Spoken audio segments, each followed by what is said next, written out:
Good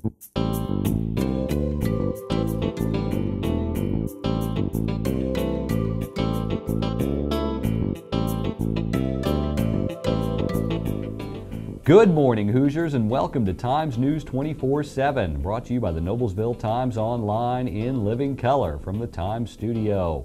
I'm Stu Clampett with your top headlines for the weekend of March 12th and 13th, 2011.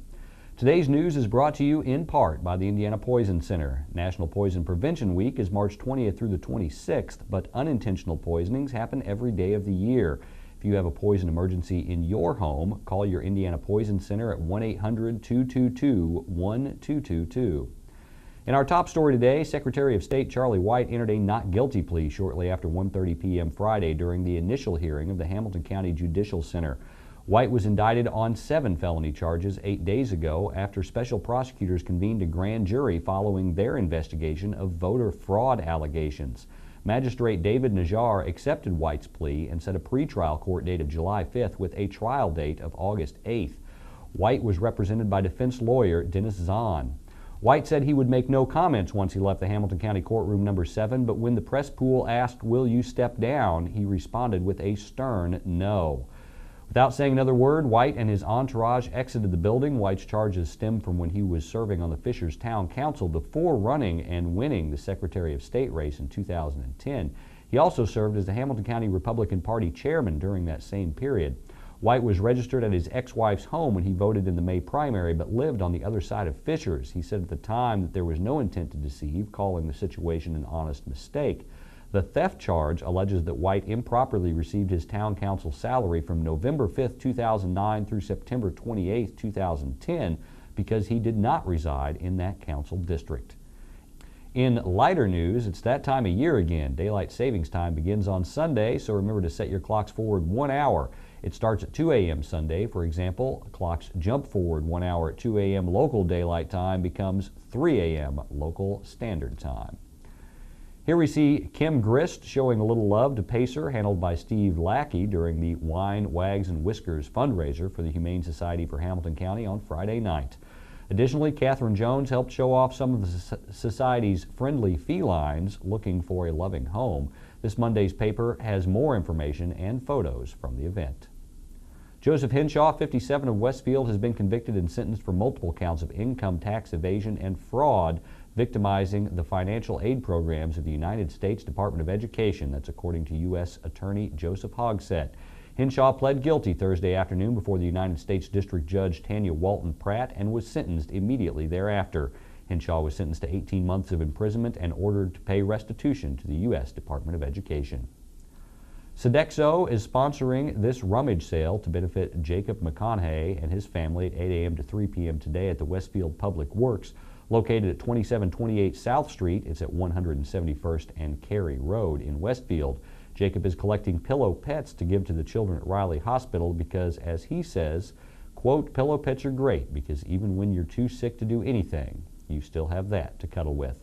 Pillow Pets has agreed to match what Jacob is able to collect so you can help him and help others by dropping off Pillow Pets at today's rummage sale. Sports and local weather are up next. The heat is on. The Times and several Hamilton County businesses are helping local residents afford utility costs with our new The Heat is On promotion. The heat is on. The Times will pay up to $200 for one utility bill submitted by promotion winners. One day each week in February, the Times will publish a promotion page and entry form for The Heat is On. Entrants must be 18 years of age or older to win, and only one entry per person per week is allowed.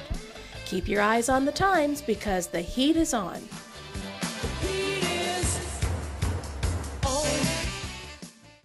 I'm Stu Clampett with a brief look at your local forecast. Paul Poteet will return on Monday. Today looks breezy and partly cloudy with a high of 48. Tonight should be partly cloudy with a low of 28. Sunday looks partly cloudy with a high of 44, and Sunday night still partly cloudy, low around 25, very consistent at least. Monday will be partly cloudy with a high of 45, and Monday night things clear off a bit. We see clear skies and an overnight low of 28. That's your Hamilton County forecast. Stay tuned for local sports in just a moment. The heat is on. The The Times and several Hamilton County businesses are helping local residents afford utility costs with our new The Heat is On promotion. The heat is on. The Times will pay up to $200 for one utility bill submitted by promotion winners. One day each week in February, The Times will publish a promotion page and entry form for The Heat is On. Entrants must be 18 years of age or older to win, and only one entry per person per week is allowed. Keep your eyes on The Times because the heat is on. The heat is on. The 2012 BMW Championship is recruiting 2,500 volunteers to help stage the first PGA Tour event to come to Hoosier soil since 1991. The event will take place on September 3rd through the 9th, 2012 at the renowned Crooked Stick Golf Club in Carmel. The BMW Championship is seeking volunteers to welcome and assist the top 70 PGA Tour professionals in the FedEx Cup playoffs, and more than 100,000 spectators are expected to attend. Specific volunteer roles include corporate hospitality, marshaling, merchandise, as well as several others. Those interested in volunteering can submit an official volunteer application by visiting 2012bmwvolunteers.com or by calling 317-218-3801. Well, there's no rest for the waterlogged in Indiana. The state's top swimmers are converging in Crawfordsville this weekend for the annual Indiana Senior Short Course Championship. Since it's an important event, many Hamilton County swimmers are there and making an impact. Noblesville freshman Catherine Chaninas participated in the all-around competition in the Lafayette Gymnastics Regional Friday night. Chaninas finished 13th out of 16 all-around gymnasts. The top 6 individuals in the all-around and in each of the 4 individual events advanced to the state tournament, which is Saturday, March 19th at Ball State University. Times News 24/7 is brought to you in part by the Indiana Poison Center. Children act fast, but so do poisons. Call the Indiana Poison Center at 1-800-222-1222 for poison prevention tips. The Poison Center provides free treatment and prevention advice 24 hours a day. That's your local news for the weekend. For more information on these and other stories, visit our homepage or pick up a print copy of the Noblesville Times. For Times News 24/7, I'm Stu Clampett.